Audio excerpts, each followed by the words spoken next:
Jadi EF-nya kemampuan pompa jantung tinggal 20% saya Pak. Itulah yang serangan jantung itu. Pak Jody terserang jantungnya gimana? Nggak bisa tidur. Oh, oke. Seminggu Pak nggak bisa tidur. Nggak bisa tidur ya melayang aja lah. Ya balik lagi kayak setengah sadar. Ya, setengah sadar kok.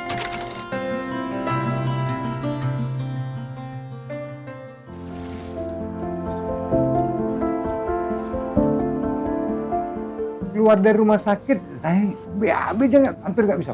Saking takutnya kalau ngedan tuh sesak, parah ya. Jantungnya Pak. Dokternya bilang, Pak, Bapak harus bypass. Itu pun nggak nolong. Bu, kita kasih tahu sama Bapak ya, Bapak bypass pun nggak nolong, hanya bisa untuk mempertahankan hidupnya aja lah dulu. Saya bilang, kalau bypass enggak, udahlah, udah tua, mati lainnya. Itu saya bilang sama dokternya. Usia 49 itu operasi Pak ya? Ya. Mengalami apa Pak? Serangan jantung. Serangan jantung itu, saya cuma ini kayak dicakar aja. Wah, akhirnya setengah mati, keringat dingin, satu anduk itu bisa diperas Pak, keringat. Udah selesai serangan sakit jam 4 subuh itu, normal lagi saya Pak. Tidur, pagi ke dokter yuk, orang rumah, ayo. Sampai di rumah sakit Permata Bunda di sana, dokternya bilang, enggak apa-apa nih, masuk angin aja nih.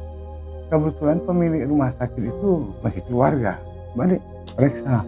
Di situ baru dicek EKG. Masuk ICU Pak, itu tambah lama, tambah lemas 28 hari Pak.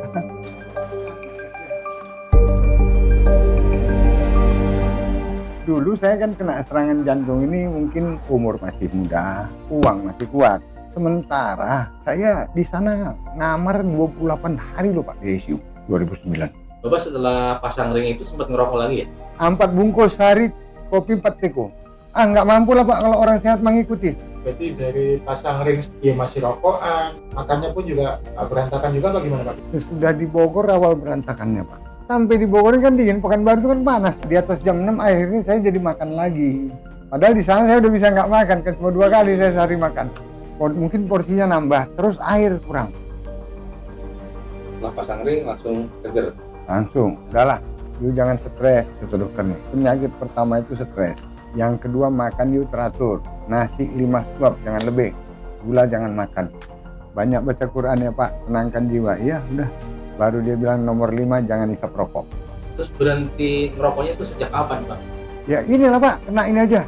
Kalau nggak berhenti Pak. Pola hidup yang kayak dibilang Bapak itu sesuai dengan pekerjaan dia itu developer, jadi dia itu asik dengan menggambar itu. Jadi bisa tidur jam 4 pagi, bangun jam 11. Memang seneng dia kerjaan itu. Nggak teratur, nggak pernah itu yang namanya pagi makan dengan bagus. Udah itu nanti dia kalau ada proyek ya, di mobil itu katanya nggak sempat makan, beli gorengan. Makanlah di mobil, terus stres tinggi. Dengan pekerjaan itu kan kerjaan stres sebetulnya kan.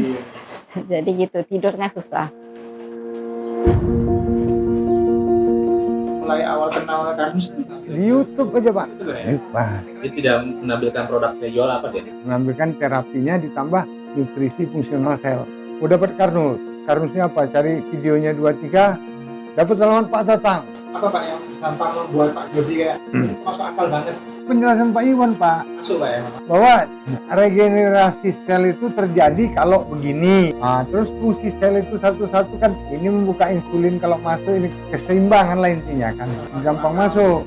Nah terus 2 bulan kemudian dokternya sama masih Pak ya, dia praktik di Adra, alhamdulillah adalah naik IF-nya nih jadi 30. Terus juga konsumsi Karnus sebulan ini. Ketika saya konsumsi Karnus 1 bulan 2 bulan itu kan kemajuannya dahsyat. Saya jalan 40 menit sehari, 40 menit hitung langkah udah di atas 3000. Sekarang untuk beras Karnusnya 3 kali sehari tetap ya? Satu Satu set ya? AG Karnusnya berapa kali? AG-nya 3 kali saya nih Pak. 3 kali ya? Ya, AT-nya 3 kali. 3 kali.